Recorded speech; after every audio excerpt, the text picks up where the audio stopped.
Hi, it's Kelly Borsheim at borsheimarts.com. Today I'm looking at the afternoon sun, and I tend to move around a lot on my sculpture, and part of that is to develop it all together so it has a consistent look to it. And another part is because my brain needs to change around a lot. Today I'm looking at the afternoon sun and I'm realizing, wow, her ear, and I can start to develop some of the hair and stuff because she looks a little bit like Twiggy, if you know that TV show from my generation. I'm 55 right now, so that'll give you an idea. This was when I was a kid watching this Buck Rogers show on TV. Anyway, she looks a little like Twiggy, no? So I took some photos of myself to be a model because I find that even though, you know, you've studied anatomy and stuff, I want it to look like an individual person, but I don't really care if it looks like me. In fact, sometimes I change them around so that you don't really see the person, because I always have an argument in my head about what it is I want to do. So anyway, they're all auto-retrato, they're all self-portraits in the end. But what I'm noticing is that it's very garish here, and it's very helmet. I do need a separation of the shadow, because really sculpture is playing with light the same way that painters do. We're manipulating the undercuts. We go in shallow. We make a plane hard instead of soft because we're trying to manipulate the light. And that's what I'm looking at now. I've also been looking at, do you see this forearm here? Let's see, maybe, I can't tell if the shadow's good or not. Anyway, I've been carving off some of this forearm because when you look at the muscles of our arms, and it's also the same with our legs, the belly of the muscle is closer to the torso. What I mean by that is on the forearm here, the belly of the muscle is here. Then you have mostly tendons going into the hand, and then of course you've got the muscles of the hand are closer in again to the torso, and then the fingers of course get lighter as they go out. The thing about this is it's an amazing design for the body. You see the curve there. I want more curve up in here and slender in this part. The thing is, if you had the muscles equally distributed along these bones here, because you've got one heavy bone, two lighter bones, and then a bunch of smaller, lighter bones, it's because if you had everything equally distributed, lifting your hand up would feel like you were carrying a phone book. So it's a genius design, actually. The same as for the leg. You've got one femur, and then you've got the two bones here, and then you go into tiny bones for the feet. So it's genius, really. But I want to make sure I get the curves in here. I've got the deltoid going in here. It inserts between the biceps here, which gives me some rock and roll, and then the triceps. And the triceps, especially on women, tend to be not particularly developed, and so they tend to be a softer kind of, you get a nice slow curve here, versus the rock and roll of the deltoid coming in, inserting between these two muscles here, gives you a little bit of a curve here, and then the biceps bulge out, and then right before you get to the elbow joint you end up having a little flat space because there's actually a tendon that's kind of gathering things up there, and it makes a really nice landscape weave of things. And I'm looking again at the face here because, again, I think I mentioned earlier, I want to pull her neck back. Not only does it give me more ability to develop the chest, I'm at a bad angle and I don't want to change the rock at this point, but also, it gives more of a push this way, because once I decided to change the hands to not be gripping him because he's sliding her up and down like the two original ballerinas, I thought,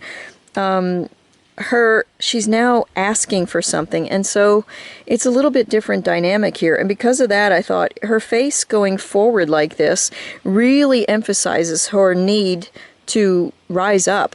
Okay, so there's a lot of psychology stuff that I'm realizing as the piece develops. I start to understand what my subconscious was probably wanting me to do. So I see a lot of elements in here that I'm able to put words to as I go in. But you can see how my brain digresses. I started off on the face and I moved back into the hands or the arms, and it's all connected in my brain, and I think that's a little bit distracting for me at times, but I don't know how to change it. So anyway, going back to the face, I'm going to start working on the hair and losing some of this helmet head is what we call it, when the hair looks physically set on top of a head instead of the hairs going right into it. So I want to develop this ear. I'll leave a little bit of a hair thing here, maybe whisk it in front of the ear a little bit to give some depth to it.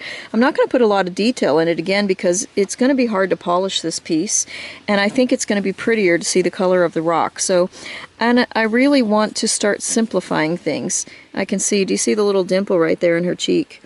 See, that's a little problem also with this marble, because I find that this marble, especially where there are cracks and things, I find that a tool tends to sort of fall into something and then move on.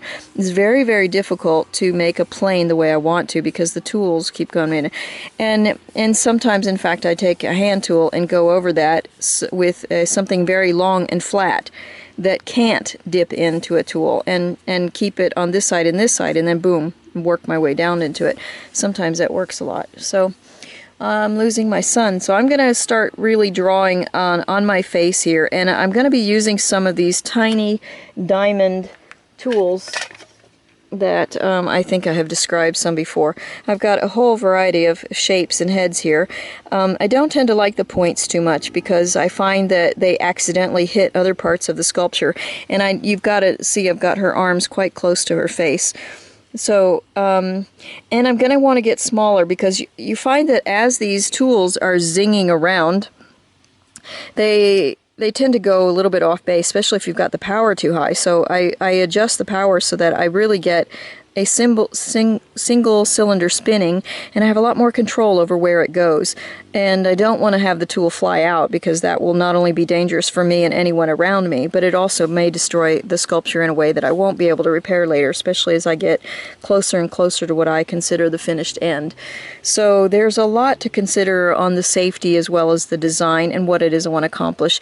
But I have a feeling when it comes to the ear, obviously that one lost its head, I'm probably going to choose a small circle or maybe one of these small cylinder ones here, maybe even something like that.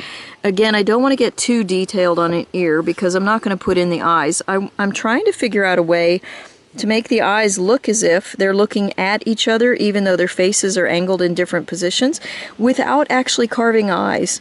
It's a strange concept, and I would like to see if I can pull it off. So I need a bulge of a sphere for the eyeball, for example, but I need to do it in a way that somehow the sphere looks like it's looking up. That doesn't make sense on a sphere because a sphere is perfectly round, but maybe with the way I shape the eyebrow, or maybe with something going on. Again, every piece that I do, I want to learn something for myself, because really, when I make a piece of art, or even if you don't want to go so far to say it's a piece of art, maybe it's just a sculpture, maybe it's just a painting, I want to learn something new for me, and each piece I want to develop more and more. I hope in this way that means that every piece that I do gets better and stuff. Sometimes I go backwards like we all do, but at the same time I'm not interested as much in that as I am as me personally learning something new and challenging myself in a new way. And I hope to make everything beautiful and show something amazing about humanity, because that's part of my peace statement, isn't it? So I'm going to get off the video right now and start playing with my babies here. Ciao for now. Kelly Borsheim, Borsheimarts.com. Thank you for watching, sharing, liking, telling your friends about my art, and if you want to buy a piece, I'm not likely to say no. Even on a payment plan, you set the terms, you set how much you want to pay every month, what day you want to pay of the month, and 1/3 is a non-refundable deposit. However, you can apply that to any other available artwork should you change your mind. How easy can that go? No finance charge ever. The art becomes yours when it's paid for. Thank you very much. Let's make this possible. Ciao, ciao. Thank you for being with me.